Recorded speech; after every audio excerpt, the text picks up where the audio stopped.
Buenos días, damas y caballeros.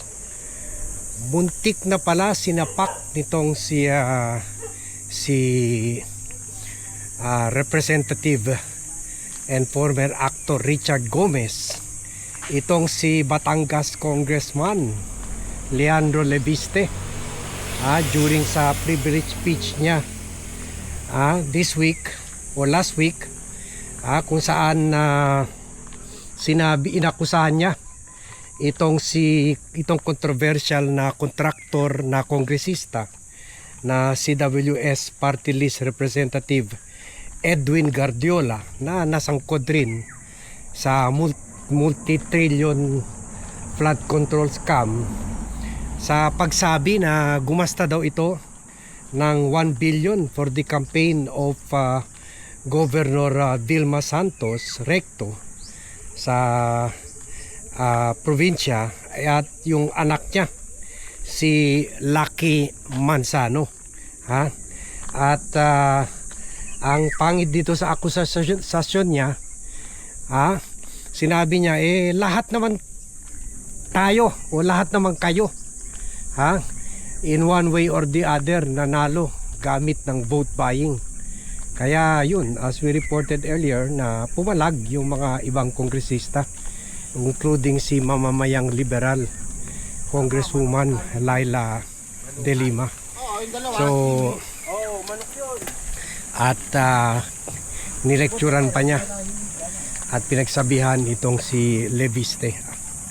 Pero ang worst dito na meron na nga siya ganung klaseng pahayag. Lumapit pa siya kay Congressman Richard Gomez at sinabi, kahit sa lugar mo ganun rin tapang naman itong batang to, no? Yung baka maraming bodyguard. At kinonfirma ito ni Congresswoman Janet Garin. Sabi niya sa interview, yes, nagalit si Kong Goma, galit at pigil na manapak, kaya lumayo every time nilalapitan ni Kong Lian. Biro mo,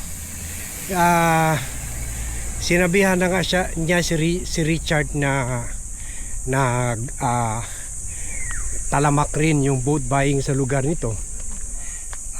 Nilalapitan pa niya ito. Siguro gusto talaga masuntok para makuha ng atensyon, pang pogi points. So sabi ni Garin, ito ang sinabi lumapit daw, sabi ni Garin, and I quote, lumapit daw si Leviste kay Goma. Sabi ni Garin, lumapit kay Goma, tapos sinabihan si Goma, di ba ikaw malakas din vote buying nyo? Grabe, no?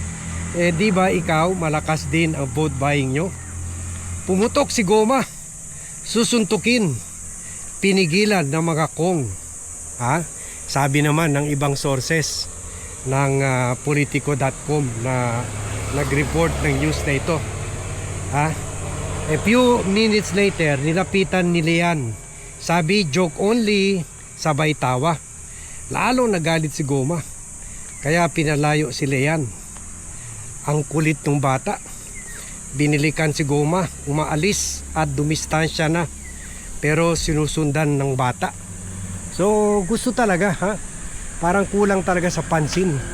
Siguro sa tingin niya, kung sasapakin siya ni Richard Gomez, ay malalabas siya na parang hero, parang hero.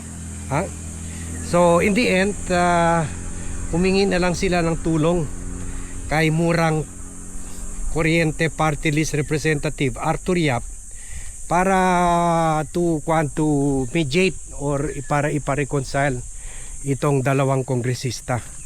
So tayo naman in the past kinikriticize rin natin itong si Richard Gomez. Halos wala rin naman nagawa yan dyan sa Senado. In fact, in the past na link pa ito nung time ni Duterte. Na link pa ito sa mga drug issues, although dinideny niya yan. At yung mga pahayag niya recently ay yun lang either pabor sa China or pabor sa Duterte, na believe siya sa anti-drug war nito.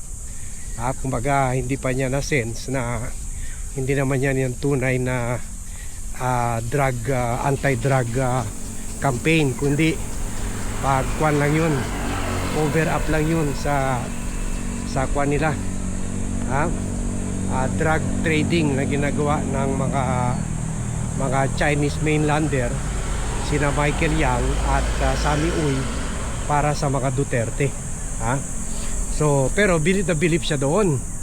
So kumbaga pwede totoo itong sinabi, baka totoo, most likely baka totoo, kasi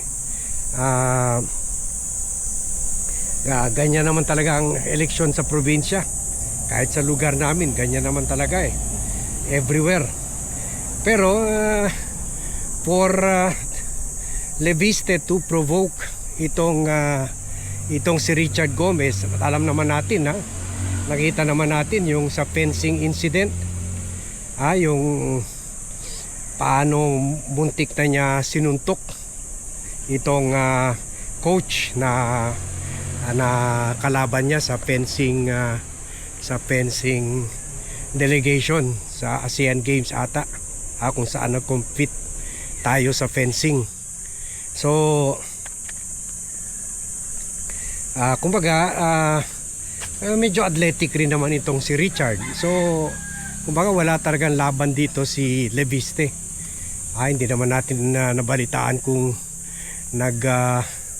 nagkakarate ba lesson ba itong si Leviste, or jiu-jitsu or taekwondo o ano man. So halata na pinoprovoke talaga niya si Richard Gomez. Kasi parang panata ito si Leviste, nakikita ko parang dahil billionaire siya, sa tingin niya, dahil sikat siya, Legarda Leviste siya, baka sa tingin niya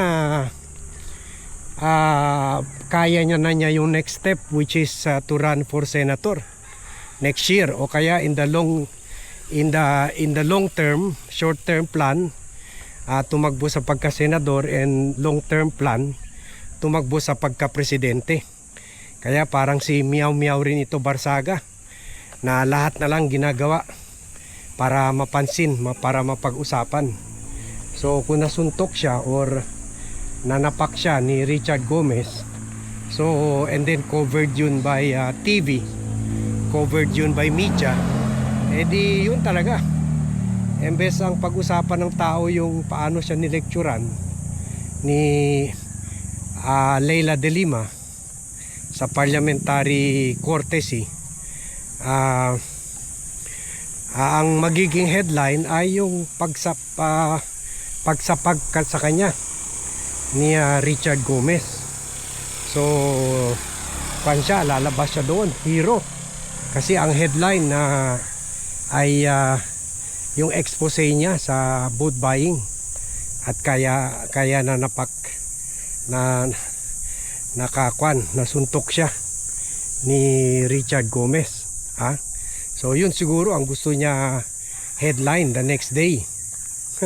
So mas mabigyan attention hindi lang sa sarili niya, kundi dito sa issue niya laban sa mga rekto. So mukhang talaga ito, by design talaga itong ginagawa niya, na pinoprovoke yung mga kapwa senator niya para maging physical sa kanya, and